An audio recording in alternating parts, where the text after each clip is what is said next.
Do you know that feeling like the life that you relied on, the life that you lived, the life that you expected, the life that you planned is not the one that you're living? That all of a sudden you wake up one day and go, how the hell did I get here? This wasn't supposed to be my life. If you know that feeling, this is for you. Sometimes there are events in life that are so earth shaking, they're so life shattering that it's as if the earth literally ripped out from underneath your feet. And it's scary. And afterwards, you might be in shock. You might be in complete disbelief. The partner that you married is not the person that you thought they were.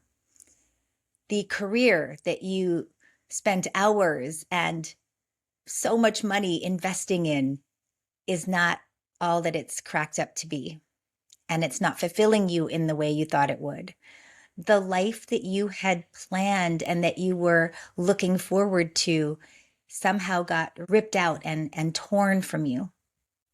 Those are the veers in life, those big impact moments that change the trajectory of our lives unexpectedly. So if this is you, I'm glad you're here. And I want you to know that you are not alone. The feeling is scary. It's when you don't know what's coming next, you don't know what's coming tomorrow, because everything that you thought you knew no longer is true.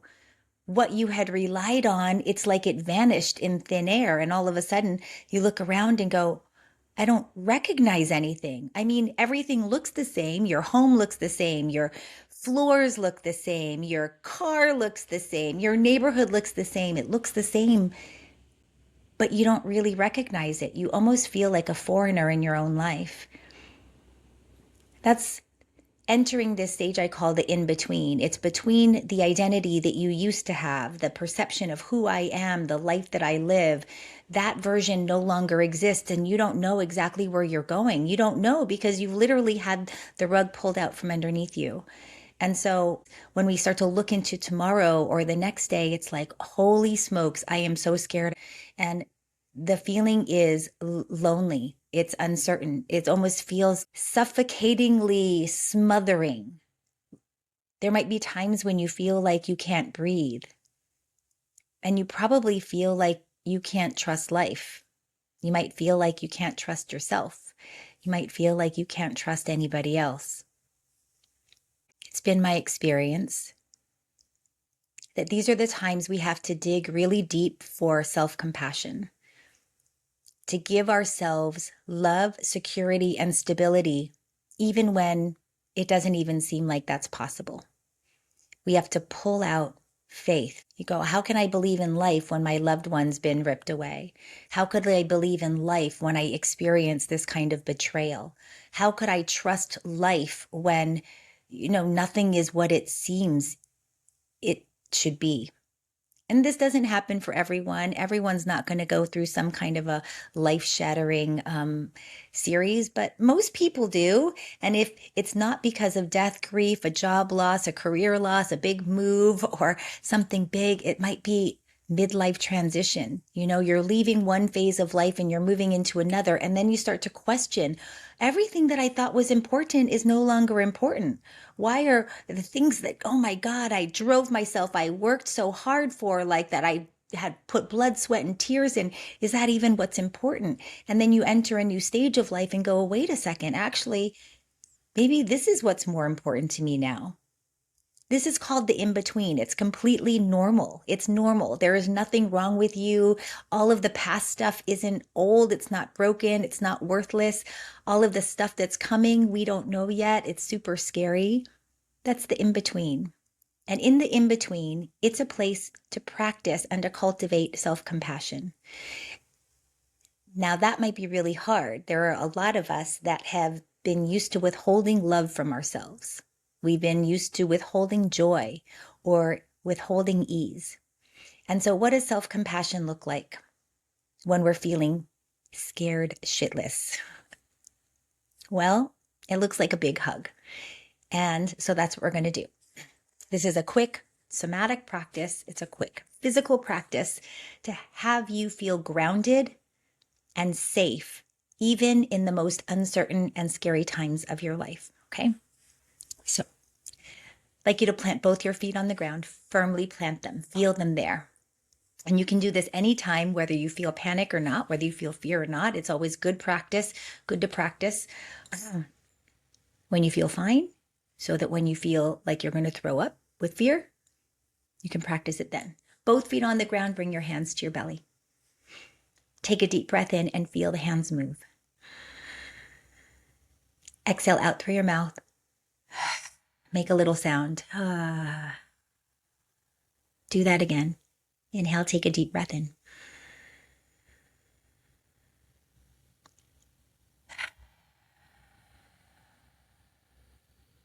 Okay, now give yourself a big squeeze. So hands right here, super huge squeeze, like the tightest hug you can ever give yourself.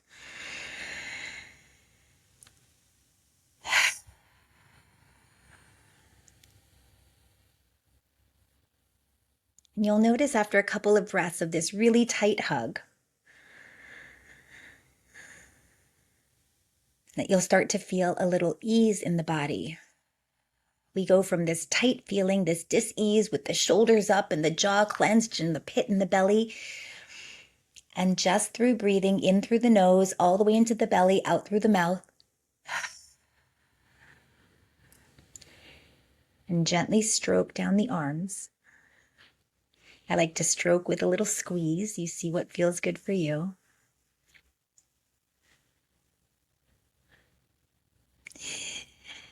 Now, something that most people don't tell us is that we can lean into the uncertainty, because most of us are going to want to run away from the uncertainty, right? It's super scary.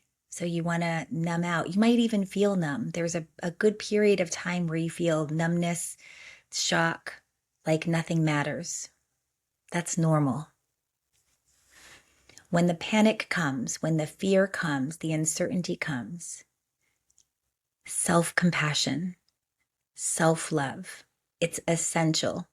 And if we're not used to giving it to ourselves because we weren't taught that that's what we're supposed to do, we might be incredibly critical of ourselves. If you're a perfectionist, you know what I'm talking about, or a recovering perfectionist.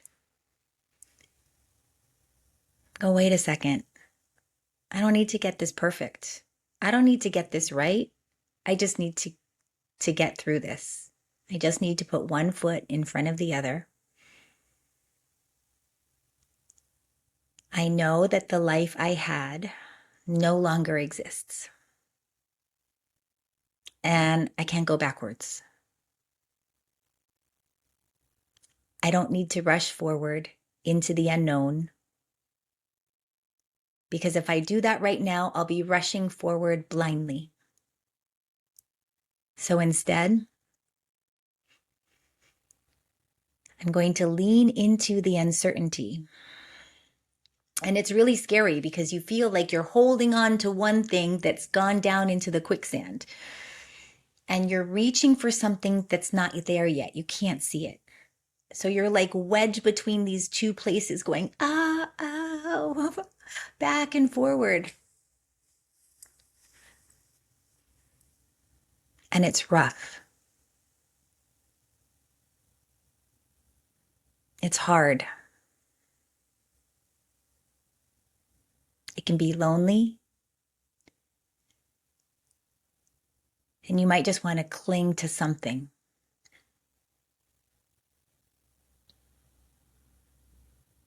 So the two things that helped me were clinging to this idea of self-compassion, to giving myself an incredible amount of grace, letting myself not do it perfectly, sometimes not do anything at all.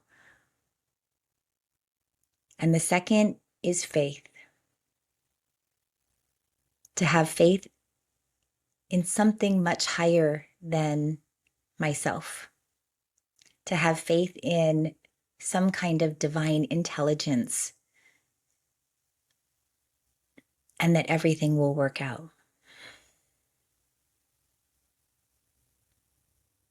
As we start to rebuild our lives, and you will start to rebuild your life, I promise.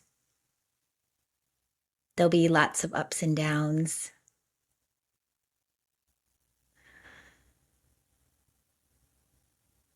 So give yourself lots of grace. Give yourself as many squeezes and self hugs as possible. And know that you're not alone. I'm so glad you're here.